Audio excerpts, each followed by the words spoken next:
नमस्कार, आपका अपना YouTube चैनल प्रिय फिजिक्स में स्वागत है। आज का क्लास है क्लास 11th का फर्स्ट वीडियो यानी कि फर्स्ट क्लास। तो फर्स्ट क्लास है सब्जेक्ट फिजिक्स का। तो ये विज्ञान का एक पार्ट है फिजिक्स। जैसा कि आप लोग 9th क्लास में पढ़े होंगे विज्ञान के बारे में कि विज्ञान किसे कहते हैं या विज्ञान क्या है, इनकी कितनी शाखाएं होती है। तो जैसा कि आपको पता होगा कि विज्ञान की 2 शाखाएं होती है। एक में भौतिक विज्ञान, जिसको अंग्रेजी में बोला जाएगा फिजिकल साइंस, और दूसरा है जीव विज्ञान बायोलॉजिकल साइंस। ठीक है। अच्छा, भौतिक विज्ञान के बारे में जानेंगे क्योंकि ये जो क्लास है वो भौतिकी विषय का क्लास है। ठीक है, इसलिए ज्यादा जोर हम डाल रहे हैं भौतिकी पर और भौतिकी विज्ञान पर। ठीक है, तो विज्ञान की वह शाखा जिसके अंतर्गत निर्जीव वस्तुओं का विस्तार पूर्वक अध्ययन किया जाता है उसे भौतिक विज्ञान कहते हैं। जैसे में भौतिक विज्ञान के अंतर्गत आ जाएगा आपका भौतिकी यानी कि फिजिक्स, और रसायन शास्त्र, केमिस्ट्री, भूगोल, जियोग्राफी, ऐसे करके खगोल शास्त्र और सारे भी आएंगे। तो उसी में से इन सभी में से एक भौतिकी यानी कि फिजिक्स के बारे में जानेंगे कि फिजिक्स को कहते हैं अंग्रेजी में क्या है, और जो अंग्रेजी में बोला जाता है वो उसका व्युत्पत्ति कैसे हुआ है, किस भाषा के शब्द से हुआ है, ये सारी बातें जानेंगे। परंतु उससे पहले आपको एक बार याद दिलाते हैं कि आप 9th क्लास पढ़कर ही 11th क्लास में आए होंगे। तो जैसा कि आप 9th क्लास में पढ़े होंगे विज्ञान के बारे में, विज्ञान को अंग्रेजी में कहते क्या है, साइंस कहते हैं। क्या कहते हैं? साइंस।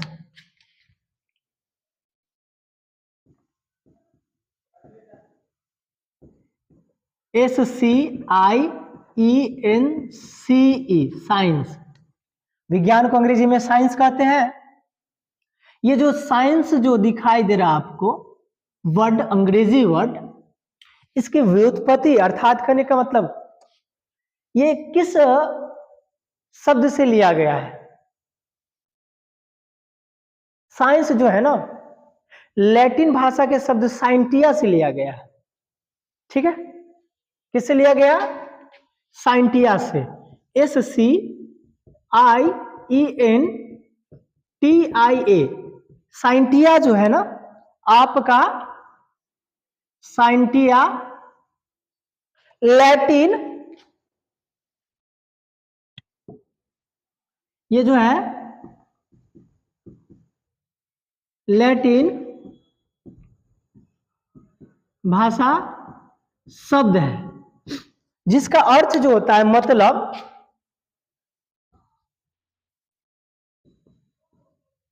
मतलब जो होता है वो होता है जानना। साइंटिया का मतलब होता है जानना। तो साइंस जो है लैटिन भाषा शब्द साइंटिया से लिया गया है जिसका अर्थ होता है जानना। क्लियर है? विज्ञान क्या है, विज्ञान किसे कहते हैं, तो देखेंगे। अगर विज्ञान का परिभाषा देना हो तो आप इस प्रकार से दे सकते हैं कि मानव द्वारा प्राकृतिक परिघटनाओं को यथासंभव विस्तृत एवं गहनता से समझने के लिए सुव्यवस्थित ज्ञान को ही विज्ञान कहते हैं। इस प्रकार से आप परिभाषा दे सकते हैं। अच्छा, बोर्ड पे लिख देते हैं, ज्यादा क्लियर होगा।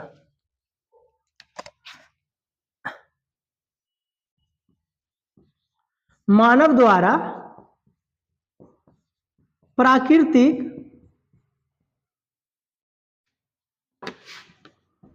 परिघटनाओं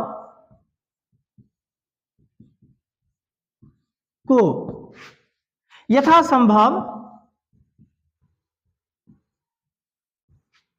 विस्तृत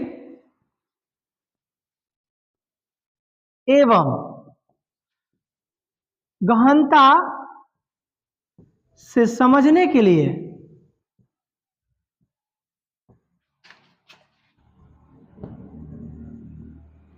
किए गए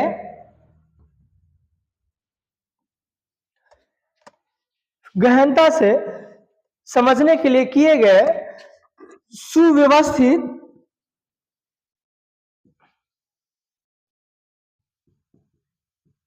ज्ञान को ही विज्ञान कहते हैं।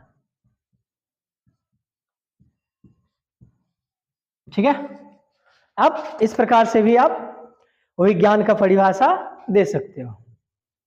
ठीक है, तो ये तो साइंस के बारे में जाने।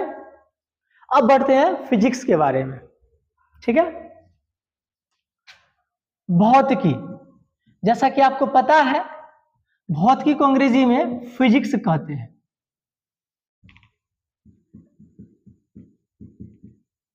ठीक है, ये फिजिक्स जो है ना, ये भी एक कोई शब्द से लिया गया है, और वह शब्द है फ्यूसिस। कौन सा शब्द है? फ्यूसिस।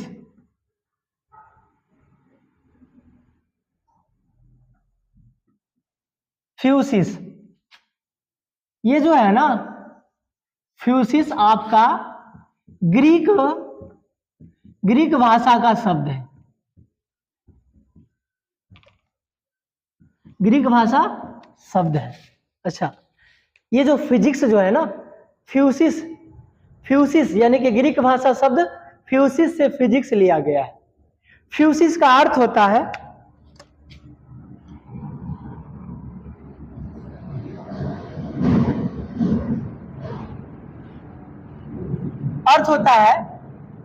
प्रकृति। क्या होता है अर्थ? प्रकृति। फ्यूसिस का अर्थ होता है प्रकृति। ठीक है, अच्छा, ये तो अंग्रेजी की बात समझ लिया। इसका बात अगर समझा जाए, भौतिकी जो है ना, भौतिकी एक संस्कृत शब्द है। भौतिकी जो है कैसा शब्द है? संस्कृत शब्द है। और इस भौतिकी का हिंदी में अगर देखा जाए अर्थ, तो भौतिक संसार होता है। संस्कृत शब्द के तहत, संस्कृत भाषा के तहत। ठीक है, भौतिकी का अर्थ क्या होता है? भौतिक संसार।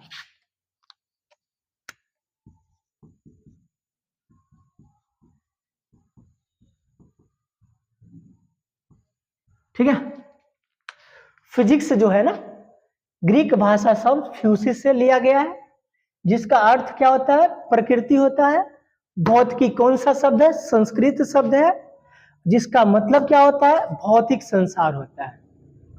अच्छा, इसकी परिभाषा की बात किया जाए तो आप इस प्रकार से भौतिकी का परिभाषा दे सकते हैं कि भौतिकी विज्ञान की वह शाखा है जिसके अंतर्गत प्रकृति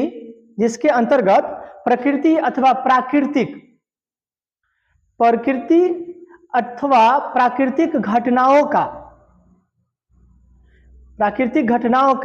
वैज्ञानिक अध्ययन किया जाता है। भौतिकी विज्ञान की वह शाखा है जिसके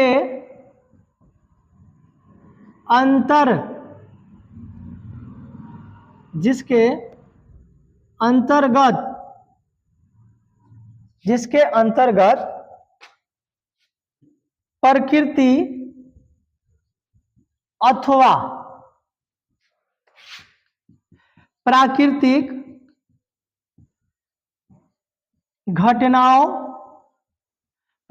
घटनाओं का वैज्ञानिक अध्ययन किया जाता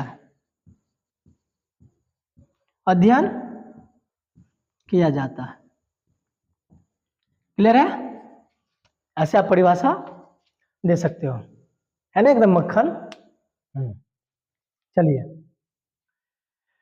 बात किया जाए तो भौतिकी का पिता ऐसा कहा जाता है क्योंकि भौतिकी का भी बाबूजी होते हैं, जिनका नाम है सर आइजैक न्यूटन। क्योंकि इनका योगदान बहुत मतलब इम्पोर्टेंट टॉपिक, बहुत सारा ऐसा टॉपिक है जो मतलब योगदान दिए हैं, बताए हैं टॉपिक के बारे में। जैसे आपको न्यूटन का नियम, मोशन का लॉ समझ सकते हैं, ऐसा बहुत सारा नियम दिए हैं। तो ऐसा माना जाता है कि भौतिकी का जनक, भौतिकी का जनक सर आइजैक न्यूटन को कहा जाता है। ठीक है, सर आइजैक न्यूटन को कहा जाता है। आधुनिक भौतिकी की बात की जाए तो इसका जनक अल्बर्ट आइंस्टीन को दिया गया है, यानी कि अल्बर्ट आइंस्टीन को कहा गया है। तो आज का क्लास में यही सब था।